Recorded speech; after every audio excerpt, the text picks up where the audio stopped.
Hello, everyone. My name is Naya Gatson. I first want to apologize for my voice. I do have laryngitis. I waited until the last possible day to see if my voice would get better. Unfortunately, it did not. But I do want to share the foundations that are guiding me to become a future special education teacher. Specifically, the professional dispositions of learners, the CCE College of Education program competencies, the Model Code of Ethics for Educators, the CEC Special Education Ethical Principles, and the Statement on Integration and Faith in Work. All of these pieces work together to shape who I'm becoming as a teacher and how I plan to serve students and families. I want to start with the professional dispositions of learners because they really capture the mindset and the attitude that an effective educator must carry every day. The dispositions highlight values like professionalism, compassion, empathy, respect, and the willingness to always keep learning. As someone who has had the privilege of working with children with autism, these dispositions feel very personal to me. They remind me that every student deserves patience, understanding, and someone who truly believes in their potential. They also challenge me to maintain professionalism, communicate clearly with families, and model integrity in everything I do. To me, these dispositions are not just expectations, but they represent the heart of teaching. The next, the CCE program competencies outline the skills and knowledge that teacher candidates must master. These involve understanding learner development, designing effective instruction, using assessment meaningfully, integrating technology, and creating safe learning environments. What stands out to me is how these competencies push educators to be intentional and informed. It's not enough to simply love kids. You have to know how to teach them. You have to understand evidence-based strategies, collaborate with your colleagues, and use data to support student growth.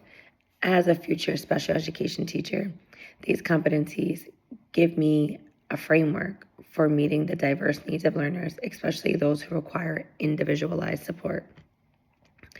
The third important foundation is a Model Code of Ethics for Educators, also known as the MCEE. The code explains the ethical decision-making educators must follow, especially in areas like professional integrity, responsibility to students, and maintaining appropriate relationships. It reminds me that as teachers, we hold a position of trust. Students look to us not only for instruction, but for safety, fairness, and respect. The MCEE also highlights the importance of boundaries, confidentiality, and always pushing and putting students first. I think about the families I've worked with and the trust they place in me, and I recognize how important it is to constantly show them honesty, fairness, and professionalism in every interaction. Closely connected to this is the CEC Special Education Professional Educational Ethical Principles.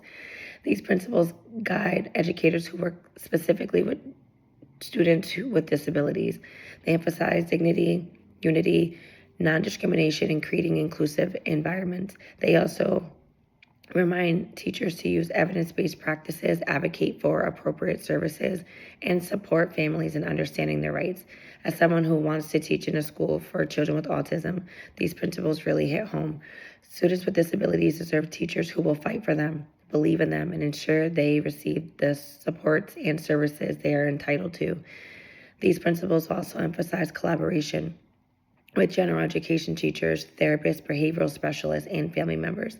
Special education is truly a team effort, and the ethical principles help guide that framework. Finally, the statement on integration and faith in work brings everything together by reminding educators that our work is not just academic, it is relational and rooted in service. It emphasizes treating others with compassion, humility, and dignity. Even though we come from diverse backgrounds, these values speak to the deeper purpose behind teaching, serving others, lifting people up, and making a positive difference in your students' lives. For me, it means showing love and patience, especially on the tough days.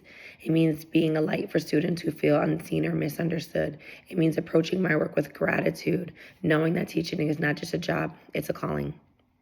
When I bring all these elements together, the dispositions, the competencies, the professional ethics, the special education principles, and the integration of faith and work, they create a clear picture of the kind of educator I want to be. I want to be the teacher who meets students where they are, who listens to families, who collaborates with colleagues, and who treats every student with dignity. I want to be the teacher who advocates for students with disabilities and helps reach their goals they might not have thought were possible. I want to be the teacher who shows up every day with professionalism, compassion, and love. These frameworks are not just guidelines, they are reminders of the responsibility and privilege we have as educators. They keep us grounded, focused, and accountable. And for me, they reinforce why this profession is the first place. Why I chose this profession in the first place. Because working with children, especially children with autism, has some of the most meaningful and rewarding work I've ever done. Thank you so much for listening, and thank you for allowing me to share what guides me and inspires me as I continue this journey to becoming a special education teacher.